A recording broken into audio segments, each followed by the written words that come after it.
بسم اللہ الرحمن الرحیم۔ تقسیم الخبر الی مرفوع و موقوف و مقطوع۔ ٹھیک ہے، خبر کو ہم تقسیم کر رہے ہیں مرفوع میں، موقوف میں اور مقطوع میں، انتہائی سند کے اعتبار سے، اس کی سند کہاں جا کے ختم ہو رہی ہے اس اعتبار سے، یعنی خبر کو ہم مختلف اعتبارات سے ہم نے پڑھا نا، اس کے رد و قبول کے اعتبار سے، کون سی خبر جو ہے وہ اتھینٹک ہے اور کون سی نان اتھینٹک ہے، کون سی مقبول ہے اور کون سی مردود ہے، یہ اس کی سند کے اعتبار سے ہے۔ ٹھیک، تو مرفوع روایت کسے کہتے ہیں؟ جس کی سند رسول اللہ صلی اللہ علیہ وسلم تک پہنچتی ہو، اور موقوف روایت اس کو کہتے ہیں جس کی سند صحابی پہ جا کے ٹھہر جاتی ہو۔ وقف کا مطلب کیا ہوتا ہے؟ ٹھہر جانا، اور رفع کا مطلب کیا ہوتا ہے؟ اٹھ جانا، یعنی جس کی سند بلند ہو گئی، رسول اللہ صلی اللہ علیہ وسلم تک پہنچ گئی۔ اور مقطوع قطع سے ہے، جس کی سند کٹ گئی، یعنی وہ روایت جس کی سند تابعی یا تبع تابعی پہ جا کے رک جائے، اس کو مقطوع روایت کہتے ہیں۔ کلیئر ہے یہ بات؟ آگے چلیں۔ مرفوع کی اب دو قسمیں کی گئی ہیں۔ ایک مرفوع جسے ہم اصطلاحی کہتے ہیں، اس کو ہم یوں سمجھ لیں، روایت کو ہم نے تین حصوں میں تقسیم کیا: مرفوع، موقوف اور مقطوع۔ یہ رسول اللہ صلی اللہ علیہ وسلم تک پہنچی، یہ صحابی تک پہنچی اور یہ تابعی تک پہنچی۔ مرفوع کی آگے دو قسمیں کی گئی ہیں، ایک جسے مرفوع صریحاً کہتے ہیں، اور ایک وہ مرفوع جو کہ حکماً مرفوع ہے۔ صریحاً یعنی صراحت سے اس کی نسبت رسول اللہ صلی اللہ علیہ وسلم کی طرف ثابت ہے، صراحت سے، اور ایک وہ ہے کہ صراحت سے اس کی نسبت رسول اللہ صلی اللہ علیہ وسلم کی طرف ثابت نہیں ہے، حکماً ثابت ہو رہی ہے۔ اس بات کو ہم ایکسپلین کرتے ہیں کہ حکماً کیسے ثابت ہوتی ہے۔ صریح میں آگے پھر تین قسمیں، یہ تو آسان ہے نا، یہ تو ہم نے پڑھ لیا۔ ایک قولی ہے، ایک فعلی ہے اور ایک تقریری ہے۔ ٹھیک ہے، اللہ کے رسول صلی اللہ علیہ وسلم کی طرف کسی قول کی نسبت کی جائے صراحت سے، آپ صلی اللہ علیہ وسلم کی طرف کسی فعل کی نسبت کی جائے صراحت سے، اور آپ کے سامنے کوئی کام ہوا اور اس پہ آپ نے خاموشی اختیار کی۔ ٹھیک، حکماً میں کیا ہے؟ اس میں بھی قولی، فعلی اور تقریری، یہ تینوں ہیں۔ جیسے حضرت عمار کا قول ہے، من صام یوم الشک فقد عصی ابا القاسم۔ یہ حضرت عمار بن یاسر رضی اللہ تعالیٰ عنہ کا قول ہے۔ انہوں نے کیا کہا کہ جس نے شک والے دن روزہ رکھا اس نے رسول اللہ صلی اللہ علیہ وسلم کی نافرمانی کی۔ اب اس کا مطلب کیا ہے کہ جس نے شک والے دن روزہ رکھا اس نے رسول اللہ صلی اللہ علیہ وسلم کی نافرمانی کی؟ انہوں نے یہ نہیں کہا کہ اللہ کے رسول نے یہ کہا ہے۔ حضرت عمار بن یاسر نے اتنی سٹیٹمنٹ صرف دی ہے کہ جس نے شک والے دن روزہ رکھا اس نے رسول اللہ صلی اللہ علیہ وسلم کی نافرمانی کی۔ مطلب اس کا کیا نکلتا ہے کہ اللہ کے رسول کی سنت نہیں ہے یہ۔ اس کو کہتے ہیں حکماً مرفوع، یعنی صراحت سے یہ بات نقل نہیں کی کہ میں نے رسول اللہ صلی اللہ علیہ وسلم سے سنی، میں نے رسول اللہ صلی اللہ علیہ وسلم کو دیکھا کہ آپ شک والے دن روزہ نہیں رکھتے تھے، لیکن بات جس بیان کرنے کا جو انداز ہے اس سے محسوس یہ ہو رہا ہے کہ یہ رسول اللہ صلی اللہ علیہ وسلم کی طرف اس کی نسبت ہو رہی ہے۔ اس کو کہتے ہیں حکماً مرفوع۔ اسی طرح حضرت علی رضی اللہ تعالیٰ عنہ کے بارے میں آتا ہے، فعلی کی مثال میں حضرت علی رضی اللہ عنہ نے یہ جو صلاۃ الخسوف اور کسوف جو ہوتی ہے، تو حضرت علی رضی اللہ عنہ نے اس میں 2 رکوع کروائے، نماز پڑھائی اور اس میں 2 مرتبہ رکوع کیا۔ کوئی بھی صحابی اس طرح کا کوئی کام مطلب اللہ کے رسول صلی اللہ علیہ وسلم کو دیکھے بغیر نہیں کر سکتا، تو انہوں نے وہ نماز آپ صلی اللہ علیہ وسلم سے لی ہوگی، بھلے اس کی نسبت اللہ کے رسول کی طرف نہیں کی۔ تو نماز میں جو گرہن کی نماز ہے اس میں 2 رکوع کرنا، جیسے عام نمازوں میں 2 سجدے ہوتے ہیں، اس میں انہوں نے 2 رکوع کیے، ایک رکوع کیا پھر کھڑے ہوئے، سورہ فاتحہ تلاوت کی، پھر دوبارہ رکوع کیا، پھر کھڑے۔ تو اس کو کہتے ہیں یہ فعلاً مرفوع ہے، لیکن حکماً مرفوع ہے، حکماً مرفوع ہے۔ تیسری تقریر کی مثال کیا ہے؟ جیسے صحابہ کہتے ہیں کہ اللہ کے رسول کے زمانے میں ہم یہ کیا کرتے تھے اور اللہ کے رسول نے ہمیں منع نہیں کیا۔ ایک یہ ہے نا کہ اللہ کے رسول کے سامنے ایک بات ہوئی ہے اور صحابی نے کہا کہ اللہ کے رسول کے سامنے یہ ہوا، وہ تو ہے صراحتاً تقریر ہو گئی نا، کہ آپ صلی اللہ علیہ وسلم کے سامنے کام ہوا، آپ نے منع نہیں کیا، اور ایک یہ ہے کہ آپ کے زمانے میں ایک کام ہو رہا تھا، ٹھیک ہے، اور اللہ کے رسول کے علم میں بھی وہ تھا اور آپ نے اس سے منع نہیں کیا، آپ کے سامنے نہیں ہو رہا، اس کو ہم کہیں گے کہ یہ حکمن ہے۔ اور موقوف روایت وہ ہے جو کہ صحابی تک جا کے ٹھہر جائے۔ صحابی کسے کہتے ہیں؟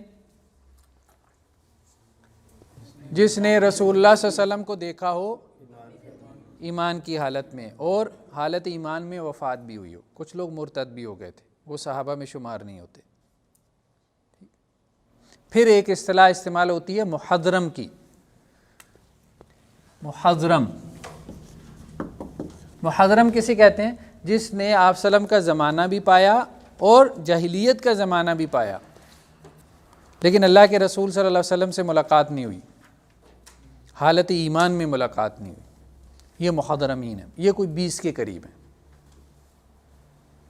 بعد میں ایمان لے آئے، وہ لوگ بعد میں ایمان لے آئے، اللہ کے وسلم کے زمانے میں موجود تھے اور آپ صلی اللہ علیہ وسلم سے ملاقات ثابت بھی ہے لیکن حالت ایمان میں نہیں ہے، یا ملاقات ثابت ہی نہیں ہے، تو ان کو مخضرمین کہتے ہیں۔ تو مرفوع، المرفوع اصطلاحاً ما اضیف الی رسول اللہ صلی اللہ علیہ وسلم من قول او فعل او تقریر، اللہ کے رسول صلی اللہ علیہ وسلم کی طرف کوئی قول، کوئی فعل، کوئی تقریر، صریحاً او حکماً، صریح طور پہ یا حکمی طور پہ اس کی نسبت کی جائے گی تو اس کو ہم کیا کہیں گے؟ مرفوع روایت کہیں گے، ٹھیک ہے۔ تو مرفوع قولی کیا ہے؟ ان یقول صحابی سمعت رسول اللہ صلی اللہ علیہ وسلم، صحابی کیا کہے کہ میں نے اللہ کے رسول سے سنا، ٹھیک، بہت واضح ہے۔ یا کان رسول اللہ صلی اللہ علیہ وسلم یقول کذا، اللہ کے رسول اس طرح کہتے تھے، ٹھیک ہے۔ اور مرفوع فعلی کیا ہے؟ صحابی یہ کہے رأیت رسول اللہ صلی اللہ علیہ وسلم یفعل کذا، میں نے اللہ کے رسول کو ایسا کرتے دیکھا، ٹھیک۔ اور مرفوع تقریری کیا ہے؟ صحابی یہ کہے فعلت بحضرت النبی صلی اللہ علیہ وسلم، اللہ کے نبی صلی اللہ علیہ وسلم کی موجودگی میں نے اس طرح سے کیا، یا اللہ کے نبی صلی اللہ علیہ وسلم کی موجودگی میں یہ بات کہی گئی، یا فلاں نے یہ بات کہی اور آپ صلی اللہ علیہ وسلم نے اس کا انکار نہیں کیا، ٹھیک۔ مرفوع قولی حکمن، ٹھیک، تو اس کی مثال بھی آ گئی، جیسا کہ کبدء الخلق، ابتدائے تخلیق کے بارے میں صحابہ کرام کی جو باتیں ہیں، ٹھیک ہے، پیدائش کا چیپٹر اس کو کہتے ہیں، ٹھیک ہے۔ اسی طرح فتن کے بارے میں ہے، یا قیامت کے احوال کے بارے میں ہے، یا عذاب، جزا و سزا کے بارے میں صحابہ کرام کی جو باتیں ہیں، ان میں ہم یہی مطلب ظن غالب رکھیں گے کہ وہ اللہ کے رسول سے سن کے انہوں نے کہی ہوں گی۔ اسی طرح مرفوع فعلی حکمن میں کیا ہے؟ حضرت علی بن ابی طالب رضی اللہ عنہ کی جو نماز ہے کسوف کی، تو اس میں انہوں نے ایک سے زیادہ رکوع کیے، ٹھیک۔ اور مرفوع تقریری حکمن کی مثال کیا ہے؟ کہ صحابہ یہ کہتے ہیں کہ اللہ کے نبی صلی اللہ علیہ وسلم کے زمانے میں وہ یہ کام کرتے تھے اور انہیں منع نہیں کیا گیا۔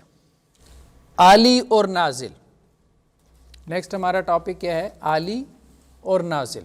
یہ ایک اور اعتبار سے حدیث کی تقسیم ہے، سند میں راویوں کی تعداد کے اعتبار سے۔ بہت سمپل ہے، یہ عالی اور نازل کی جو تقسیم ہے یہ ایک دوسرے کے اعتبار سے ہے، یعنی اس میں دو اسناد کا ہونا لازم ہے، ان میں سے ایک سند عالی ہوگی، دوسری نازل ہوگی۔ عالی اس سند کو کہتے ہیں، الف سے ہے نا، عالی اس سند کو کہتے ہیں کہ جس میں راوی کم ہوں، اور جس میں راوی زیادہ ہوں اس کو نازل کہتے ہیں، نزول سے۔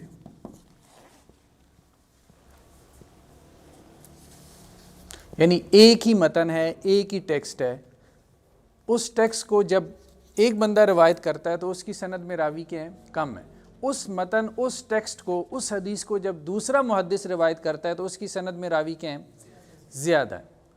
تو اس محدث کی سند کو جس میں راوی کم ہیں ہم عالی سند کہیں گے، کیونکہ جب لوگ کم ہو جائیں گے تو غلطی کا امکان بھی کیا ہوگا؟ کم ہو جاتا ہے۔ لوگ زیادہ ہوں گے تو غلطی کا امکان بڑھ جائے گا۔ عالی کی پھر آگے دو قسمیں کی گئی ہیں، ایک مطلق اور ایک نسبی۔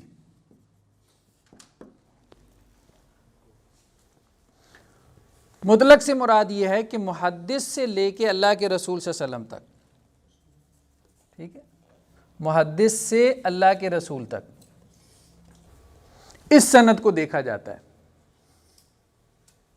محدث سے مراد جیسے امام بخاری ہیں، امام مسلم ہیں، امام نسائی ہیں، امام ترمذی ہیں، تو ایک سند جو ہے جن لوگوں نے احادیث کی کتابیں کمپائل کی ہیں، ٹھیک ہے نا، عام طور پہ تو انہوں نے سند لکھ دی نا، اب وہ سند لکھ کے فارغ ہو گئے، تو ان سے لے کے اللہ کے رسول تک سند، عام طور پہ سند اسی کو کہتے ہیں، لیکن ایک سند اس کے بعد بھی چلتی ہے، صاحب کتاب سے لے کے جیسے مجھ تک، جس نے کتاب پڑھی یا آپ نے پڑھی، ٹھیک ہے۔ آج بھی آپ مدارس میں جائیں، آپ صحیح بخاری جب آپ پڑھتے ہیں تو کیا ہوتا ہے، جو شیخ الحدیث صحیح بخاری پڑھاتے ہیں تو وہ اپنی سند امام بخاری تک پہنچاتے ہیں کہ امام بخاری سے فلاں نے صحیح بخاری پڑھی، ان سے فلاں نے صحیح بخاری پڑھی، ان سے فلاں نے صحیح بخاری پڑھی، اور اس طرح سے سارے واسطے بیان کر کے پھر میں نے پڑھی اور میں آپ کو پڑھا رہا ہوں۔ تو یہ سند چلتی ہے آج کے دور سے لے کے صاحب کتاب تک۔ اس میں پھر کیا کرتے ہیں ہمارے ہاں کے جو شیوخ الحدیث ہیں وہ اعلی سند تلاش کرتے ہیں، جیسے انہوں نے اپنے مدرسے میں اپنے شیخ الحدیث سے جو ہے وہ بخاری پڑھ لی، اب ان کے اور امام بخاری کے درمیان واسطے ہیں 25، اب وہ کہتے ہیں کوئی ایسا ہمارے زمانے میں کوئی ایسا عالم دین ہو کہ اگر ہم اس سے بخاری پڑھ لیں تو ہمارے یہ واسطے 23 بن جائیں، تو وہ دوبارہ جاتے ہیں اس سے پڑھنے کے لیے تاکہ ہمیں اعلی سند حاصل ہو جائے، ٹھیک ہے۔ تو اس لیے عام طور پہ آپ دیکھیں گے جو بڑے بڑے شیوخ ہیں، علماء ہیں، تو ان کے پاس کئی سندیں ہوتی ہیں کہ فلاں سے بھی بخاری پڑھی، اس سے بھی پڑھی، فلاں سے بھی پڑھی۔ جی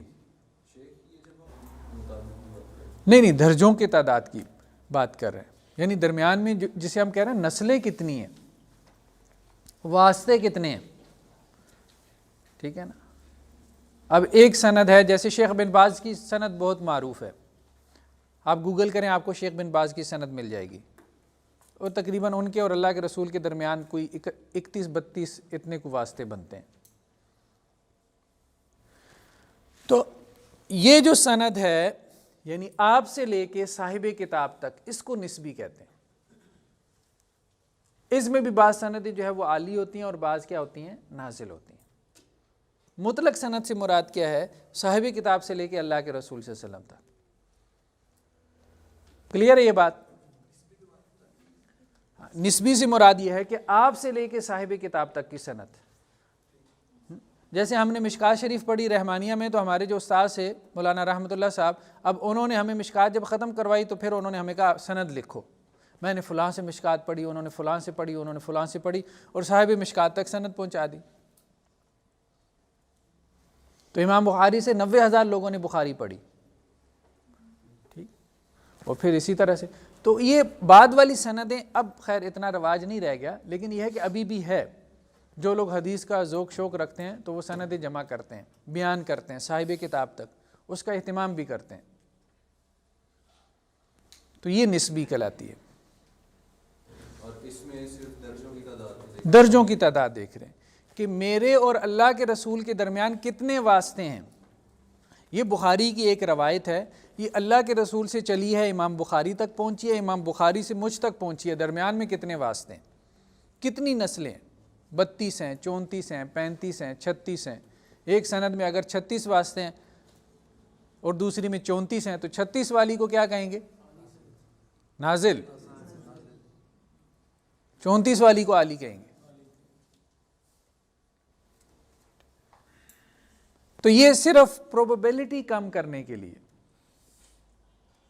ٹھیک ہے نا، غلطی کی پروبیبلٹی کم کرنے کے لیے۔ یہ پہلے تو جیسے آپ کہہ رہے ہیں صاحب کتاب تک تو امام بخاری نے لکھ دی نا، ہاں لکھ دی، وہ تو محفوظ ہو گئی ہے، آگے تو نقل ہی ہو رہی ہے، آگے نقل ہو رہی ہے، لیکن لوگوں نے لکھی بھی ہوئی ہیں۔ نہیں، لوگ جو ذوق شوق رکھتے ہیں نا تو انہوں نے اپنی کتابوں پہ پوری سندیں لکھی ہوتی ہیں، سندیں معروف ہیں، صاحب کتاب کے بعد کی سندیں بھی معروف ہیں۔ میں نے آپ کو کہا کہ ابھی آپ جا کے شیخ بن باز کسی بھی بڑی شیخ الحدیث کی آپ کہیں ان کی حدیث کی سند کیا ہے، وہ آپ کو گوگل پہ مل جائے گی،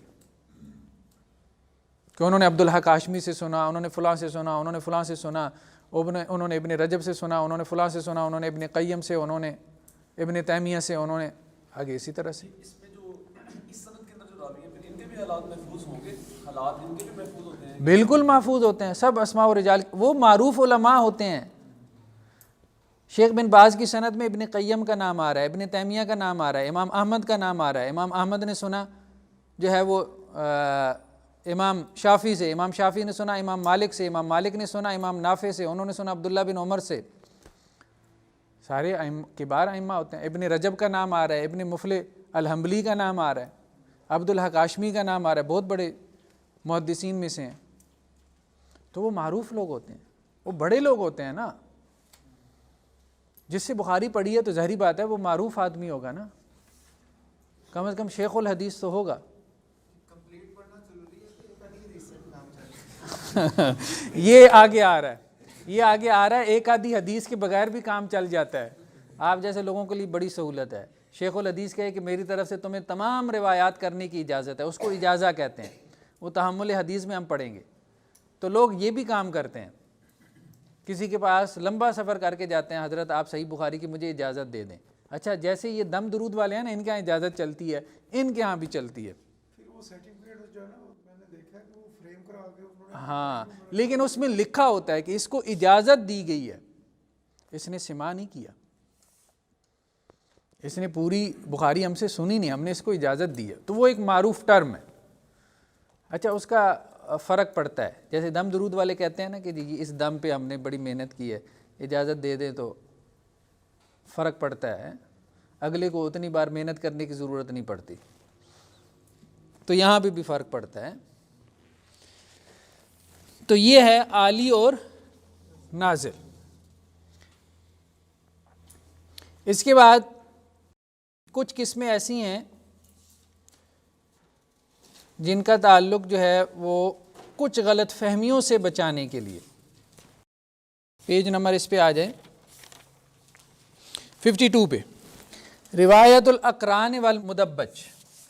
اقران قرین کی جمع ہے. قرین کسے کہتے ہیں؟ ساتھی کو، کلاس فیلو. اقران اور مدبج. مدبج دیباج کسے کہتے ہیں؟ گال کو. جیسے انسان کے دو گال ایک جیسے ہوتے ہیں نا، اسی سے مدبج کا لفظ بنا ہے. ایک ساتھی دوسرے ساتھی سے روایت کرے. آمش جو ہے وہ تیمی سے روایت کرتے ہیں. یہ بات سمجھ میں آ رہی ہے؟ آپ سب کلاس فیلو ہیں نا. ایک یہ ہے کہ آپ مجھ سے روایت کریں، یہ تو ایک نارمل طریقہ ہے کہ شاگرد اپنے استاد سے روایت کرتا ہے. بھلا کلاس فیلو بھی کلاس فیلو سے حدیث نقل کرتا ہے. شک میں پڑ سکتا ہے اگلا، یار یہ تو اس کا کلاس فیلو تھا، یہ اس کا استاد کہاں سے بن گیا؟ ایسا ہی ہے نا.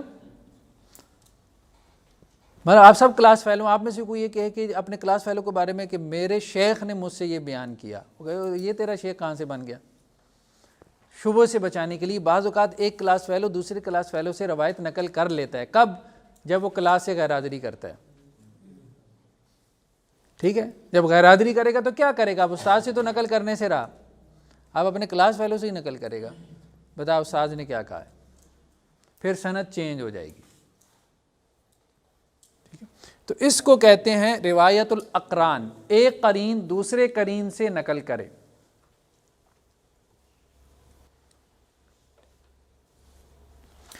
مدبج میں یہ ہے کہ یہ 2 سائیڈڈ ہے، یہاں پہ یہ 1 سائیڈڈ ہے. ٹھیک ہے، مدبج میں کیا ہے؟ یہ 2 سائیڈڈ ہے. وہ ایک دوسرے سے دونوں ہی چھٹیاں کرنے والے ہیں. مثال کے طور پہ کہہ رہا ہوں، جن کی مثال دے رہا ہوں ان کے بارے میں یہ نہیں سوچنا یہ ویسے سمجھانے کے لیے. مالک امام اوزائی سے، اور امام اوزائی بھی امام مالک سے نقل کرتے ہیں.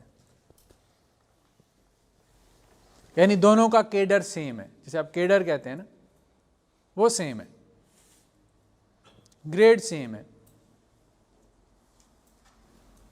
ایک ہی درجے کے ہیں، ایک ہی طبقے کے ہیں.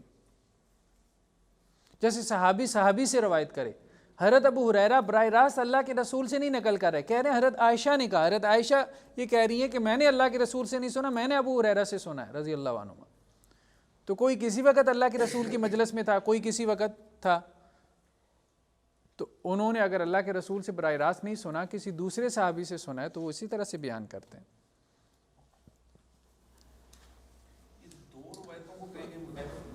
مدبس سے مراد یہ ہے کہ دو راوی جو ہے نا، دو راوی، ٹھیک ہے، وہ ایک دوسرے سے روایت کریں اور وہ دو راوی آپس میں استاد شاگرد نہ ہوں. ایک ہی روایت کی بات ہو رہی ہے؟ نہیں، ایک روایت کی بات نہیں ہے، ایک روایت کی بات نہیں ہو رہی. دیکھیں نا، جب آپ سند کی تحقیق کرتے ہیں تو سند کی تحقیق میں عموماً ترتیب یہ چلتی ہے کہ شاگرد استاذ، پھر اس کا استاذ، جیسے دادا استاذ کہتے ہیں. تو بعض اوقات انسان کہتا ہے کہ میں نے اسماء و رجال کی کتابیں دیکھی ہیں، یہ دو تو کلاس فیلو ہیں اور یہ حدیثیں بھی بیان کی جا رہے ہیں ایک دوسرے سے، یہ کیا چکر ہے؟ تو ہم نے کہا کچھ چیزیں ڈاؤٹس کلیئر کرنے کے لیے، سند کی تحقیق میں کچھ شبہات کو دور کرنے کے لیے. یہی فرق تو بتا رہے ہیں، یہ ون سائیڈڈ ہے، یہ ٹو سائیڈڈ ہے. یہاں دونوں ایک دوسرے سے روایت کرتے ہیں، یہاں ایک دوسرے سے روایت کرتا ہے. کلیئر ہے؟ روایت الاکابر عن الاصاغر، اکابر کی اصاغر سے روایت. بیسیکلی ترتیب کیا ہے؟ چھوٹا بڑے سے روایت کرتا ہے. فطری ترتیب تو یہی ہے نا، اصاغر جو ہیں وہ روایت کر رہے ہیں اکابر سے، ٹھیک ہے، یہ ترتیب ہے. لیکن بعض اوقات کیا ہوتا ہے کہ اکابر جو ہے وہ اصاغر سے روایت کر رہے ہیں، یعنی استاد شاگرد سے روایت کرے، باپ بیٹے سے روایت کرے، ٹھیک ہے، صحابی تابعی سے روایت کرے. صحابی بعض اوقات تابعی سے روایت کرتے ہیں. جیسے عام طور پہ اسرائیلیات میں آپ دیکھیں بہت سارے صحابہ، کعب الاحبار ایک تابعی ہیں جو پہلے یہودی علماء میں سے تھے، مسلمان ہو گئے تو ان سے اسرائیلیات روایت کرتے ہیں. یہ بھی، لیکن یہ بھی ہوا ہے کہ استاد نے شاگرد سے روایت کی ہے، شیخ نے جو ہے وہ اپنے فالوور سے روایت کی ہے. جیسے امام زہری جو ہے وہ امام مالک سے روایت کرتے ہیں. امام زہری استاد ہیں امام مالک کے.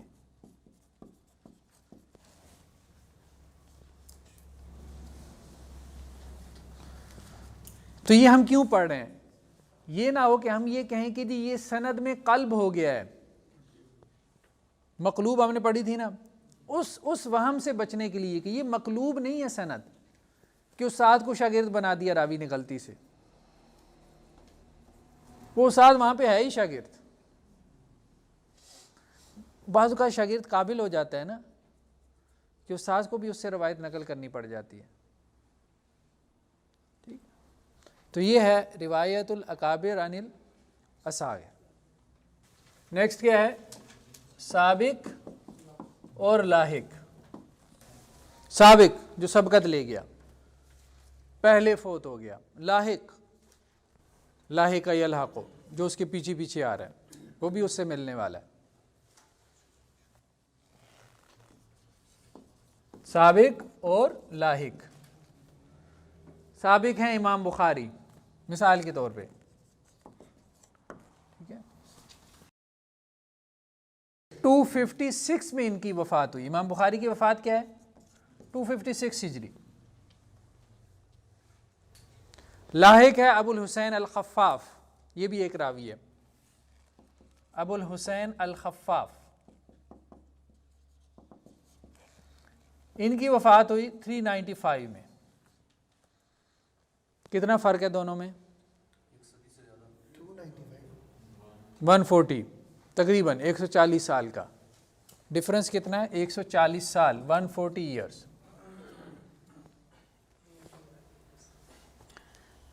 یہ دونوں کلاس فیلو ہیں.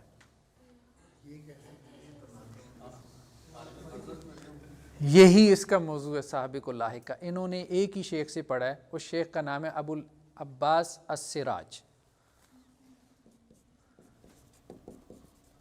ابو العباس السراج. اصل میں ان صاحب کی عمر لمبی ہے، غور کریں تو ان صاحب کی عمر لمبی ہے، ابو الحسین الخفاف کی، اللہ نے انہیں کافی لمبی عمر دی. تو ایک روایت جو ہے امام بخاری ابو العباس سراج سے نقل کر رہے ہیں، اور ایک روایت ابو الحسین الخفاف نقل کر رہے ہیں. ٹھیک ہے، تو اب یہ نہیں سوچنا چاہیے کہ ان کے درمیان تو اتنا ڈفرنس ہے، یہ امام بخاری تو اس کے شاگرد ہیں، یہ کیسے بن گیا؟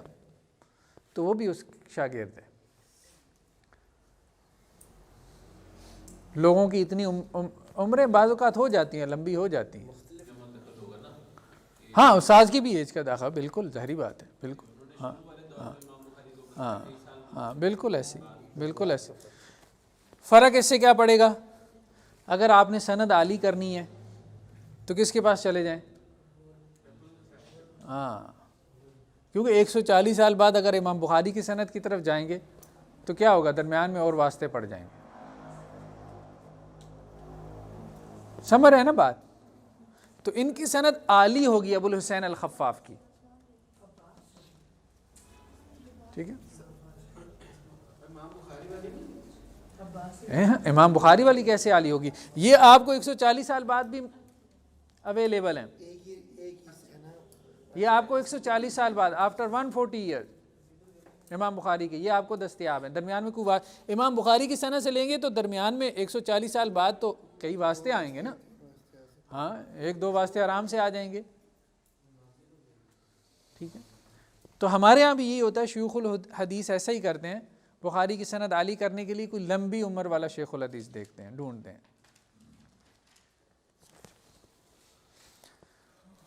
السابق واللاحق کلیئر ہے جی. نیکسٹ ہے محمل. پہلے ہم نے پڑھا تھا مبہم، یہ ہے محمل. مبہم میں اور محمل میں فرق ہے، باریک فرق ہے. مبہم نے ہم نے کیا پڑھا تھا؟ مبہم میں کسی کو یاد ہو؟ مبہم کس روایت کو کہتے ہیں؟ مبہم ابہام سے، جس میں راوی جو ہے، راوی اس کا نام نہ بیان ہوا ہو. ایک راوی کہتا ہے اخبرانی ثقۃ، مجھے ایک ثقہ بندے نے خبر دی ہے. جیسے ہم اپنی زبان کے بڑے پکے بندے دسیا، ہاں باوثوق ذرائع سے. وہ میڈیا والے کہتے ہیں باوثوق ذرائع سے معلوم ہوا ہے. او بھائی تمہارے لیے باوثوق ہوں گے، ہمیں تو نام بتاؤ کون ہے. جب تک نام نہیں بتاؤ گے، ہاں شیخ رشید ہوگا تمہارے نزدیک باوثوق، تو ہمارے نزدیک جب تک نام نہیں بتاؤ گے تو اس وقت تک ظاہری بات ہے ہم تو نہیں کہیں گے کہ یہ باوثوق ذریعہ ہے. تو بڑے سے بڑا اگر کہہ دے کہ اخبرنا ثقۃ، اخبرنی ثقۃ، یا حدثنا یا حدثنی ثقۃ، ہمیں تو نام بتانا پڑے گا بھائی. محمل روایت وہ ہے کہ جس میں راوی کا نام لے لیا جائے، لے لیا جائے لیکن واضح نہ ہو کہ اب یہ کون راوی ہے. آپ کہیں کہ جی احمد نے بیان کیا، اب احمد نام کے راوی بہت سارے ہیں. جیسے صحیح بخاری میں کیا ہے؟ ایک سند ہے، امام بخاری کیا کہتے ہیں؟ احمد ان ابن واہب، احمد نے ابن واہب سے بیان کیا ہے. اب ابن واہب کے شاگرد اگر آپ ڈھونڈیں گے تو اس میں دو احمد ملیں گے. ایک کا نام ہے احمد بن عیسیٰ اور ایک کا نام ہے احمد بن صالح. ٹھیک ہے، اب یہاں تو کوئی فرق نہیں پڑے گا نا، اس لیے کہ یہ بخاری کی سند ہے، دونوں ثقہ راوی ہیں، کوئی فرق نہیں پڑے گا اگر انہوں نے نہیں بیان کیا. لیکن ہم اس کو مثال کے طور پہ سمجھ رہے ہیں نا. ٹھیک ہے، تو امام بخاری کیا کہتے ہیں؟ احمد نے ابن واہب سے بیان کیا، احمد ان ابن واہب. اب احمد کتنے ہیں؟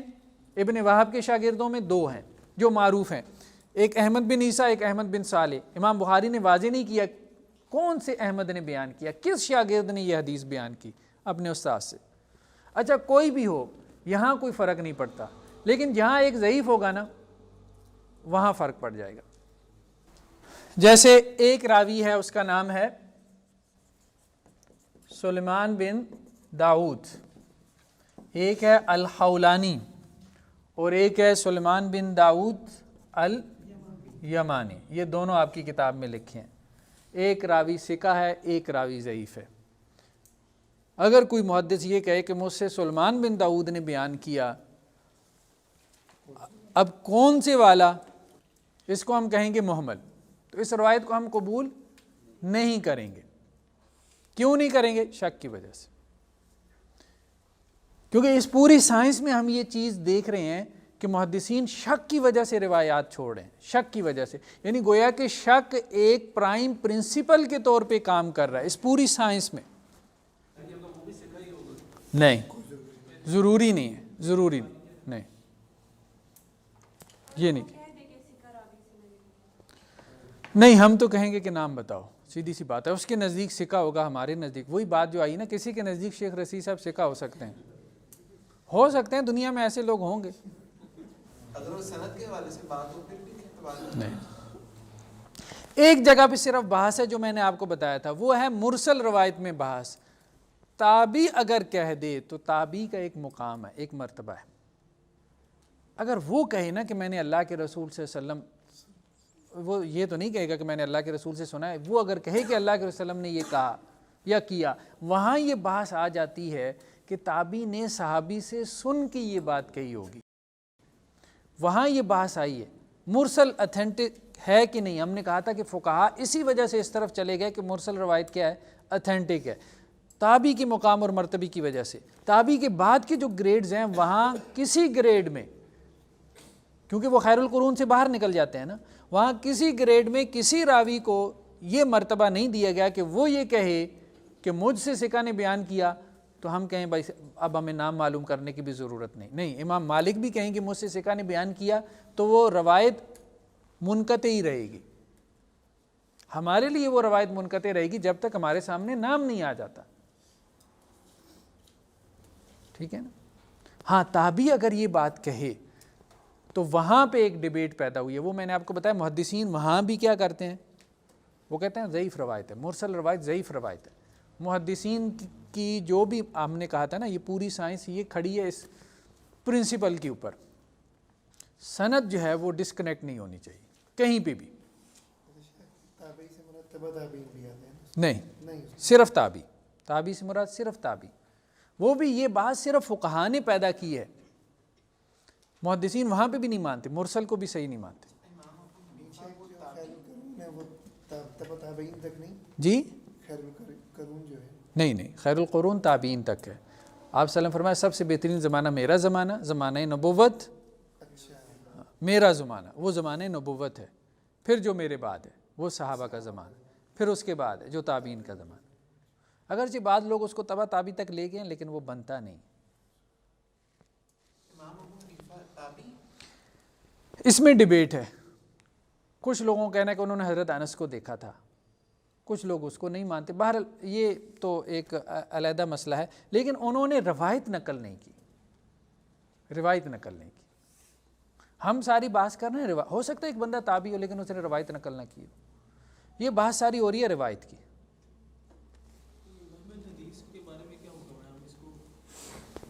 جی ہم نے بات کی ہے نا اس کے حکم پہ کہ یہ روایت ہاں نہیں مانیں گے. اگر ایک ضعیف ہے اور ایک ثقہ ہے، اگر دونوں ہی ثقہ ہیں تو پھر تو فرق ہی نہیں پڑتا، اگر دونوں ہی آپ کی کلاس کے احمد ہیں تو ہمیں کیا فرق پڑتا ہے کون سا احمد بیان کر رہا ہے.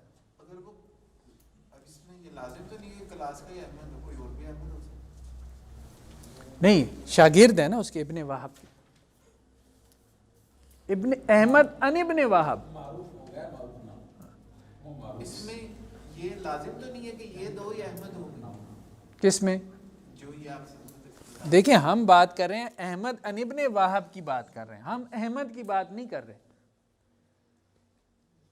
ہم احمد ان ابن وہب کی بات کر رہے ہیں. ہم کہہ رہے ہیں احمد ان زبیر. تو زبیر سے پڑھنے والے احمد جو ہیں وہ تو مخصوص ہو گئے نا، وہ تو غیر متعین نہیں ہے.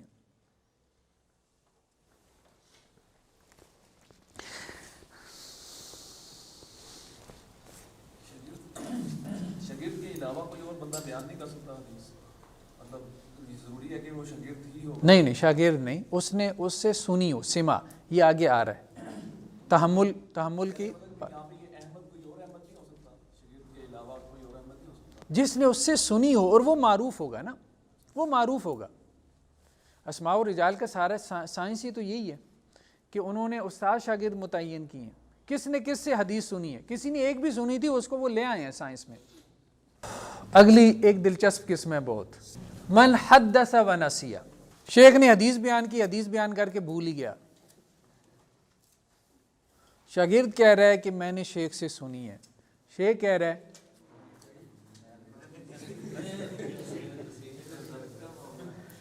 اب اس میں دو صورتیں، آپ کہتے ہیں نا حافظ زبیر صاحب نے کلاس میں یہ کہا، مجھ سے کسی نے پوچھا، میں نے کہا یار مجھے تو نہیں پتا۔ اب دو صورتیں، ایک یہ ہے کہ میں یہ کہوں کہ مجھے یاد نہیں ہے، ٹھیک ہے، یہ ہے کہ میں خود شک میں ہوں، ٹھیک، اگر تو میں شک میں ہوں تو پھر شاگرد اگر ثقہ ہے نا تو اس کی بات ہوگی قبول۔ اگر میرا انداز ایسا ہے کہ نہیں مجھے یاد نہیں پڑ رہا، لیکن شاگرد یقین سے کہہ رہا ہے کہ نہیں استاد نے کہا تھا، تو شاگرد کی بات قبول ہوگی، ہم کہیں گے کہ شیخ بھول گیا۔ اب بھول چوک سب سے ہو جاتی ہے، انسان کو ساری باتیں یاد رہتی ہیں، آپ نے جتنی باتیں زندگی میں کی ہیں آپ کو سب یاد ہے کیا؟ کچھ چیزیں میموری کا حصہ بن جاتی ہیں، کچھ انسان بھول جاتا ہے، بہت ساری باتیں کر کے انسان بھول جاتا ہے۔ دوسرا کیا؟ یقین،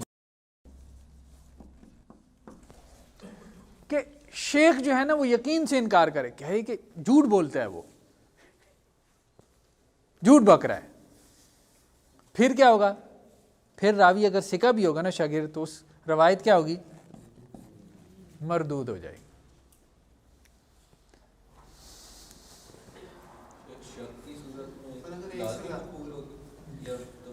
شک کی صورت میں مقبول ہے، سیدھی سی بات ہے، اس نے بالجزم انکار نہیں کیا نا، اس نے بالجزم انکار نہیں کیا، یعنی وہ خود تردد میں پڑا ہوا ہے، اور شاگرد جو ہے وہ ثقہ راوی ہے۔ ثقہ کا مطلب یہ ہے کہ ضابطہ اس کا کیا ہے؟ ضبط اچھا ہے، ثقہ صرف کردار کی بات نہیں ہے، ضبط کی بھی بات ہے۔ استاد کا ضبط جو ہے وہ کسی وقت میں خفیف ہو سکتا ہے، کسی مسئلے میں خفیف ہو سکتا ہے۔ دیکھیں میں نے پھر وہی بات کی، آپ نے کتنی کلاسیں پڑھائی ہوں گی، آپ کو یاد ہے کہ ہر کلاس میں آپ نے کون سی بات کی ہے؟ نہیں یاد رہ سکتا، اور خاص طور پہ وہ شیخ جو زیادہ پڑھانے والا ہو، غلطی نہیں ہوئی، وہ بھول گیا ہے، بھول گیا وہ بیان کر کے بھول گیا۔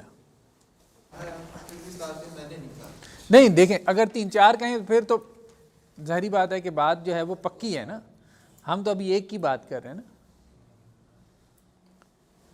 لیکن اگر پھر بھی بالجزم انکار کر دے گا نا استاد، پھر نہیں روایت نہیں بیان کر سکتے، اب وہ انکار ہی کر رہا ہے، ظاہری بات ہے، چاہے تعداد میں جتنے بھی ہوں، جب اس نے انکار کر دیا نا پھر تو سند منقطع ہو گئی، آپ کیا کر سکتے ہیں۔ لیکن اگر وہ تردد میں ہے تو پھر مطلب یہ ہے کہ وہ یہ کہہ رہا ہے کہ بھائی مجھے بھول چوک ہو سکتی ہے، مجھے یاد نہیں، اس کا مطلب یہ ہے کہ میں بھی انسان ہوں، مجھ سے بھی بھول چوک ہو سکتی ہے، اس لیے ریکارڈنگ۔ ہاں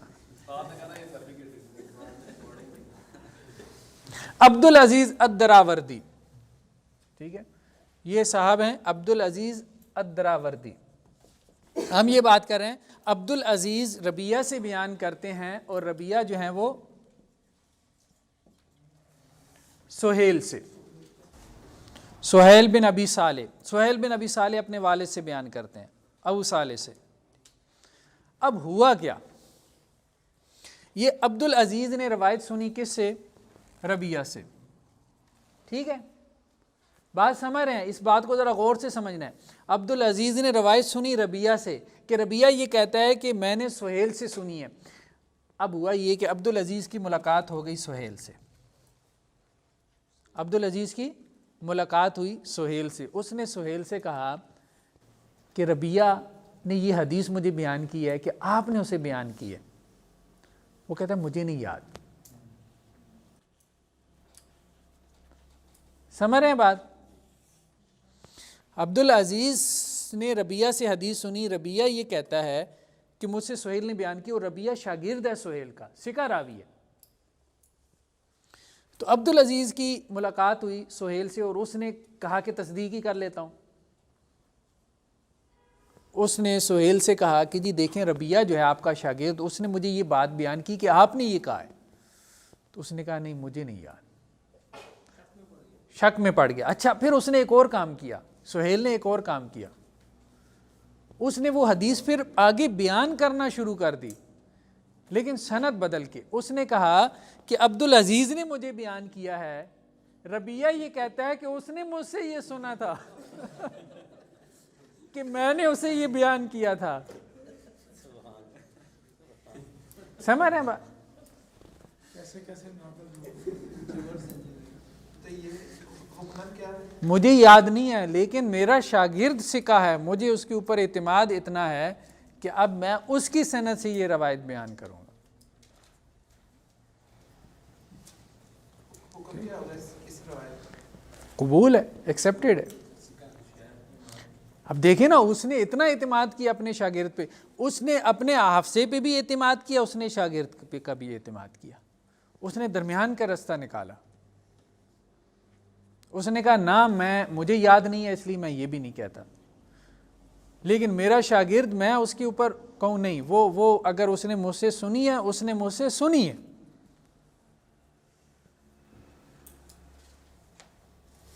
تو بجائے اس کے کہ شاگرد کے اوپر جھوٹ آتا، اس نے کہا کہ نہیں، اب میں آئندہ یہ حدیث بیان کروں گا کہ مجھے عبدالعزیز نے آ کے کہا ہے کہ اس نے ربیہ سے سنا ہے، اور ربیہ یہ کہتا تھا کہ اس نے مجھ سے یہ حدیث سنی تھی، اور میں نے بیان کی تھی فلاں سے۔ ٹھیک، اس سند کے ساتھ اب دوبارہ بیان کروں۔ آگے چل،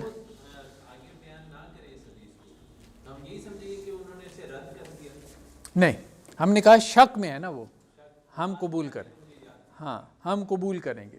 اگر اس نے شک کے صیغوں سے انکار کیا تو ہم روایت قبول کریں گے ثقہ راوی کی، اس کے شاگرد کی۔ اگر اس نے بالجزم انکار کر دیا قطعیت کے ساتھ، سرٹینٹی کے ساتھ، تو ہم روایت قبول نہیں کریں گے شاگرد کی۔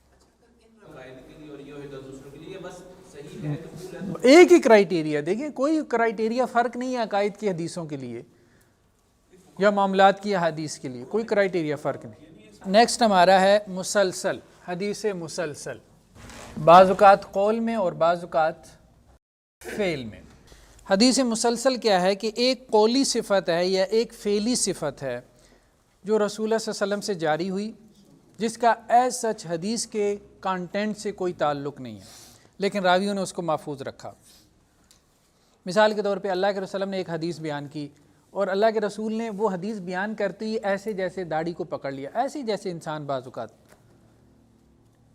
تو اللہ کے رسول سے جس صحابی نے وہ حدیث سنی تھی، تو انہوں نے جب وہ حدیث سنی تو انہوں نے بھی کیا کیا، اپنی داڑھی کو پکڑ لیا، کہ اللہ کے رسول کی جو حیت تھی اس حدیث کو بیان کرتی ہوئی، اس حیت کو بھی آگے منتقل کر دیا۔ تبع تابعی نے سنی، اس نے بھی یہی کام کیا، اس کے بعد والے اس نے بھی یہی کام کیا۔ یہ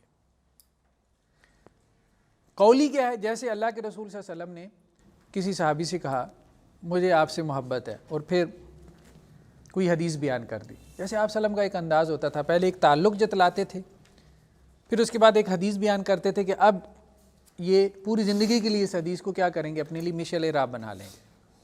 اب صحابی نے جب تابعی کو وہ روایت بیان کی تو صحابی نے بھی یہ کہا انی احبک، مجھے تو اس سے محبت ہے، اور پھر وہ حدیث بیان کی۔ یعنی ان کا تعلق، ان الفاظ کا تعلق یا اس صفت کا تعلق حدیث کے کانٹینٹ سے نہیں تھا۔ یہ بات سمجھ رہے ہیں؟ اس کو کہتے ہیں حدیث مسلسل۔ ایک اضافی چیز تھی، ایک اضافی چیز تھی جو کہ نقل ہو گئی۔ یہ بیسیکلی چیز دلالت کرتی ہے کہ بعض اوقات حدیث کے نقل میں انتہائی درجے کے ضبط کا اہتمام کیا گیا، کہ وہ چیزیں جو کہ حدیث کے کانٹینٹ کے اعتبار سے غیر متعلق تھیں ان کو بھی محفوظ کر لیا گیا۔ جیسے انہوں نے یہاں پہ آپ کی کتاب میں یہ حافظ ابن عساکر کی روایت، ٹھیک ہے، حافظ ابن عساکر کیا کہتے ہیں کہ ہم سے حدیث بیان کی حسن علی بن مسلم نے وَأَخَذَ بِلِحْيَتِهِ، اور انہوں نے وہ حدیث بیان کرتے ہوئے کیا کیا؟ اپنی داڑھی کو پکڑ لیا. اور وہ یہ کہتے ہیں کہ ہم سے حدیث بیان کی عبدالعزیز بن احمد نے، اور عبدالعزیز بن احمد نے جب اس روایت کو بیان کیا وَأَخَذَ بِلِحْيَتِهِ، تو انہوں نے بھی کیا کیا؟ اپنی داڑھی کو پکڑ لیا. اور وہ کہتے ہیں ہم سے حدیث بیان کی عثمان بن ابی بکر نے، اور جب انہوں نے حدیث بیان کی وَأَخَذَ بِلِحْيَتِهِ، انہوں نے بھی اپنی داڑھی کو پکڑ لیا. اور اسی طرح آپ دیکھیں کہ ہر راوی نے یہی کام کیا اس حدیث کو بیان کرتی. اس کو کہتے ہیں حدیث مسلسل. کلیئر ہے یہ بات؟ نیکسٹ ہے متفق اور مفترق. مسلسل کہ کوئی بندہ جو ہے وہ اس وقت تک تقدیر پہ ایمان نہیں لائے گا یا تقدیر پہ اس کا ایمان کامل نہیں ہوگا جب تک کہ وہ جو بھی تقدیر کا اچھا اور برا ہے اس پہ ایمان نہ لے آئے. نیکسٹ ہے متفق اور مفترق. بعض اوقات راویوں کے نام ایک جیسے ہوتے ہیں، ٹھیک ہے، جیسے 4 صحابہ ہیں جن کے ناموں میں عبداللہ آتا ہے، عباد الاربعہ کہتے ہیں ان کو، بہت معروف صحابی ہیں. عبداللہ بن عباس، عبداللہ بن عمر، ٹھیک ہے، عبداللہ بن مسعود، عبداللہ بن زبیر. اب بعض اوقات آپ کتابوں میں دیکھیں گے، صحیح بخاری میں بھی اور بعض حدیث کی کتابوں میں، کتابی یہ کہہ رہا ہے مجھ سے عبداللہ نے بیان کیا. اچھا کوئی فرق نہیں پڑتا، ظاہری بات ہے، عبداللہ بن عباس ہوں، عبداللہ بن مسعود ہوں، کوئی بھی ہوں، فرق نہیں پڑتا اس سے. لیکن نیچے فرق پڑ سکتا ہے، نیچے کے طبقات میں فرق پڑ سکتا ہے اگر آپ وضاحت نہیں کریں گے تو بعض اوقات راویوں کے نام کیا ہوتے ہیں؟ متفق ہوتے ہیں، لیکن ان کے والدین کے نام کیا ہیں؟ مفترق.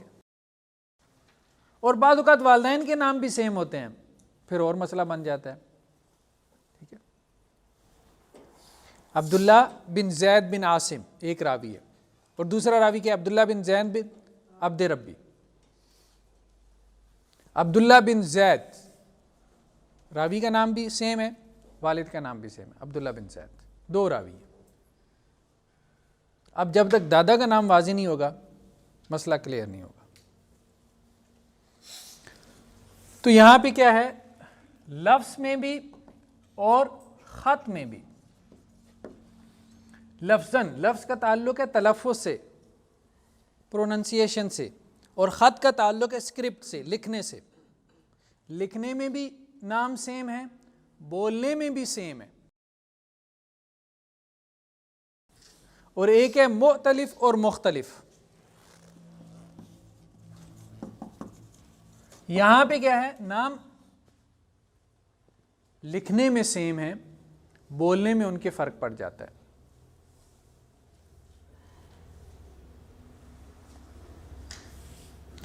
جیسے ایک راوی ہے، اس کا نام ہے، اگر اس طرح لکھا ہوگا نا تو ایک راوی کا نام ہے مسور اور ایک کا نام ہے مصور. یہ مسور بھی ہو سکتا ہے اور مصور بھی. اگر اس طرح لکھا ہے تو ایک راوی ہے سلام اور ایک ہے سلام، لام کی تشدید کے ساتھ، مصور. عقیل اور اقیل دونوں طرح سے ہو سکتا ہے. عربوں نے سین سے بھی بنا لیا نا. عقیل بھی ہو سکتا ہے، اقیل بھی ہو سکتا ہے. لکھنے میں سیم ہے لیکن تلفظ میں اس کے فرق ہے. تو اس طرح سے کہنے کا مقصد یہ پوری سائنس ہے اسماء و رجال کی، جو اب ہم بات کر رہے ہیں نا، تو یہ پوری ایک سائنس ہے. اسی میں ایک قسم جو ہے وہ آگے متشابہ ہے. متشابہ میں کیا ہے؟ جب یہ دونوں قسمیں ملتی ہیں تو متشابہ بنتا ہے. ان دونوں قسموں میں فرق سمجھ میں آ گیا نا؟ محمد بن عقیل اور محمد بن اقیل. ایک راوی ہے محمد بن عقیل اور ایک راوی ہے محمد بن اقیل. محمد کے اعتبار سے یہ کیا ہے؟ محمد کے اعتبار سے کیا ہے؟ یہ متفق مفترق ہے. عقیل اور اقیل کے اعتبار سے یہ کیا ہے؟ مختلف مختلف ہے. اس کو متشابہ کہتے ہیں. ہم نے کہا تھا متفق مفترق وہ ہے کہ جن کا نام ہر اعتبار سے ایک ہو، یا ان کے باپ کا نام بھی ہر اعتبار سے ایک ہو، لکھنے میں بھی ایک ہو، پڑھنے میں بھی ایک ہو۔ مختلف مختلف کیا ہے کہ لکھنے میں نام ایک ہے ان کا، یا ان کے باپ کا نام بھی لکھنے میں ایک ہے لیکن پڑھنے میں فرق پڑ جاتا ہے، ٹھیک ہے۔ متشابہ کیا ہے کہ اپنا نام جو ہے وہ لکھنے میں کیا ہے، سیم ہے اور پڑھنے میں بھی سیم ہے، لیکن باپ کا نام لکھنے میں سیم ہے، پڑھنے میں مختلف ہے، یا اس کے الٹ کر لیں، اس کے برعکس بھی ہو سکتا ہے، ٹھیک۔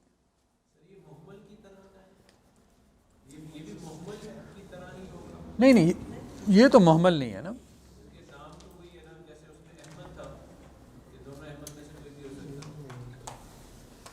یہ وہ چیز نہیں ہے نا۔ یہاں پہ تو آپ نے اس کا ذکر کیا ہے نا، آپ نے اس کا ذکر کیا ہے، اس کے والد کا ذکر کیا آپ نے، ہاں پتہ چل جاتا ہے۔ ہاں والد کا نام ساتھ نہیں ہے نا، یہاں تو والد کا نام ہے نا، والد کا نام ہے، بس چونکہ اعراب نہیں لگے ہوتے تھے نا حدیث کی کتابوں پہ، بلکہ اب بھی آپ دیکھ لیں عربوں میں اعراب لگانے کا رواج تو نہیں ہے، کوئی بھی عام عربی کی کتاب آپ اٹھا کے دیکھ لیں آج بھی اعراب نہیں لگاتے، ہاں اس کتاب میں بھی نہیں ہے آپ کی یہ اصول حدیث کی، ٹھیک ہے۔ ہاں ہم اردو لکھتے ہوئے کبھی اعراب نہیں لکھیں گے، اگر ہم اعراب لگا دیں تو اگلا کہے گا اس کو کیا ہو گیا، کیا مسئلہ ہے اس کو، لیکن اعراب تو ہیں، ہماری اردو پہ بھی اعراب ہے۔ تحمل حدیث، حدیث آپ نے لینی کیسے ہے، یا حدیث لینے کے معروف طریقے کیا ہیں۔ ہم نے کہا تھا دو اصطلاحات استعمال ہوتی ہیں حدیث میں، حدیث میں کون سی اصطلاحات ہیں، تحمل پلس ادا۔ تحمل کا مطلب ہے حدیث لینا، ادا کا مطلب ہے حدیث کو بیان کرنا۔ حدیث لینے کے ایٹیکیٹس ہیں، بیان کرنے کے ایٹیکیٹس ہیں، حدیث لینے کے میڈیمز ہیں، بیان کرنے کے بھی میڈیمز ہیں، حدیث لینے کے اصول و ضوابط ہیں، ایک پورا کوڈ ہے، اس کوڈ کے مطابق حدیث لی جا سکتی ہے اور اسی کوڈ کے مطابق آپ آگے بیان کر سکتے ہیں، ٹھیک ہے۔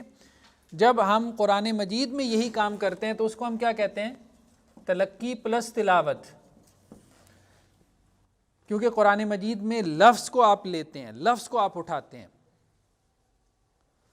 قرآن مجید میں آپ لفظ کی آگے ادائیگی کرتے ہیں۔ قراء کیا کرتے ہیں، سارا زور کس کے اوپر ہوتا ہے، لفظ پہ، لفظ کو کیسے محفوظ رکھنا ہے، یہ تجوید کیا ہے، تجوید کا سارا علم یہی ہے نا کہ یہ لفظ اس طرح سے، حدیث میں تو تجوید کی مشق نہیں نہ کروائی جاتی، شیخ الحدیث صاحب یہ مشقیں تو نہیں کرواتے نا، ٹھیک ہے۔ تو یہاں پہ لفظ اصل ہے، ساری محنت لفظ کے اوپر ہو رہی ہوتی ہے کہ لفظ اپنی جمیع خصوصیات کے ساتھ آپ نے اٹھانا ہے اور اس کو آگے ادا کرنا ہے، ضاد کیسے نکالنا ہے، ساری مشقیں ہو رہی ہوتی ہیں نا، سین اس طرح سے ادا کرنا ہے، ورنہ تو آپ قرآن صحیح نہیں پڑھ رہے۔ تو یہاں ہے تلقی پلس تلاوت، یہاں پہ کیا ہے، تحمل اور ادا۔ تحمل اور ادا کے 8 طریقے ہیں۔ سب سے پہلے کیا ہے، سماع، سب سے اعلیٰ طریقہ یہی ہے، سماع، سننا۔ جیسے راوی کہے کہ میں نے اپنے شیخ سے سنا، سمعت یا سمعنا، یہ الفاظ ہوتے ہیں، سب سے اچھے الفاظ یا سب سے اعلیٰ درجے کے الفاظ یہی ہیں، سمعت و سمعنا۔ راوی اپنے استاد سے کہے میں نے سنا، سیکھا راوی جب یہ کہہ دے گا نا تو اس سے کلیئر کوئی لفظ نہیں ہے۔ یا اخبرنی اخبرنا، یہ بھی ہے۔ حدثنی حدثنا، حدیث بیان کی ہم سے یا خبر بیان کی ہمیں۔ انبأنی انبأنا، ٹھیک ہے، خبر دی۔ نبأنی نبأنا، وہی باب تفعیل سے لے جائیں۔ تو یہ سارے صیغے استعمال ہوتے ہیں سماع کے اندر، کہ راوی نے اپنے استاد سے سماع کیا ہے، استاد پڑھ رہا ہے، راوی سن رہا ہے، جیسے میں یہاں پہ بول رہا ہوں آپ سن رہے ہیں، یہ سماع ہے۔ ایک ہے قراءت علی الشیخ، دوسرا کیا ہے، قراءت علی الشیخ، استاد پر پڑھنا۔ اس میں فرق ہے، راوی نے استاد سے سنا نہیں ہے، استاد خاموشی سے بیٹھا ہے، راوی پڑھ رہا ہے اور استاد کیا ہے، سن رہا ہے۔ استاد کی کتاب ہے نا، جیسے امام بخاری کی کتاب ہے صحیح بخاری، امام بخاری جو ہے وہ کرسی پہ بیٹھے ہیں، ایک شاگرد کو کہتے ہیں ہاں بھائی تم پڑھو، وہ پڑھنا شروع کر دیتا ہے، باقی سارے کیا ہیں؟ سن رہے ہیں. اس کو کہتے ہیں قراءۃ علی الشیخ. شیخ پہ پڑھا گیا اور ہم کیا کر رہے تھے؟ سن رہے تھے. جہاں پہ وہ غلط پڑھے گا شیخ اس کو روک دے گا، یہ ایسے نہیں ایسے ہے. یہ دوسرے درجے میں ہے، یہ پہلے درجے میں نہیں ہے، کیونکہ شیخ صاحب کو نیند بھی تو آ سکتی ہے نا. ٹھیک، تو سماع سب سے اعلیٰ درجہ ہے. کیا ہے؟ ہاں، علی شیخ ویسمیہ البعض عرضا، بعض لوگوں نے اس کو عرض کہا ہے، پیش کرنا، یعنی شیخ کے اوپر جو ہے وہ روایت کو پیش کرنا. نام دیا ہے اس کو، سما یسمی تسمیتاً، باب تفعیل سے نام دینا. اس کو یعنی قراءۃ علی الشیخ کو بعض لوگوں نے نام دیا ہے عرض کا. ٹھیک ہے، کیونکہ پڑھنے والا جو ہے وہ کیا کر رہا ہوتا ہے؟ وہ شیخ کے اوپر اس کو پیش کر رہا ہوتا ہے. ٹھیک، کوئی بھی پڑھ سکتا ہے، کوئی بھی کلاس. قرئ علی شیخ وانا اسمع، شیخ پہ پڑھا گیا اور میں سن رہا تھا. قرئ علی شیخ یا علی الشیخ وانا اسمع، وہ حالیہ ہے، اس حال میں کہ میں سن رہا تھا. تو یہ دوسرا طریقہ ہے قراءۃ علی الشیخ، یعنی حدیث لینے کا. تیسرا کیا ہے؟ اجازہ. وہی جو بات ابھی آئی تھی نا، اجازہ، کہ ہمیں اجازت مل سکتی ہے. اجازت لینا یعنی آپ کسی مصنف کے پاس چلے جائیں اور اسے کہیں کہ جی آپ مجھے اجازت دے دیں کہ میں یہ کتاب آپ سے روایت کروں.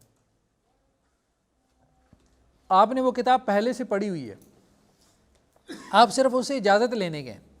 یہ عام طور پہ اجازت کون لوگ لیتے ہیں؟ جو معروف ہوتے ہیں. ٹھیک ہے نا. اب جیسے پہلے سے جو ہے وہ کوئی مدرسے میں شیخ الحدیث صاحب ہیں، صحیح بخاری پڑھا رہے ہیں، وہ صحیح بخاری کے استاذ ہیں. اب وہ کہتے ہیں کہ میری جو سند ہے جس سے مجھے صحیح بخاری ملی ہے، یہ سند کیا ہے؟ نازل ہے. وہ سندھ میں ایک فلاں بیٹھے ہوئی ہیں حضرت صاحب، ان کی سند کیا ہے؟ عالی ہے. تو یہ ان کے پاس جاتے ہیں اور انہیں کہتے ہیں جی مجھے آپ کی سند سے جو ہے نا وہ بخاری نقل کرنے کی اجازت دیں. اب یہ خود بخاری کے استاد ہیں، انہیں ساری پڑھنے کی کیا ضرورت ہے؟ ٹھیک ہے، یہ پچھلے 20 سال سے بخاری پڑھائی جا رہے ہیں. تو وہ کہتے ہیں جی آپ کو میری طرف سے بخاری نقل کرنے کی اجازت ہے.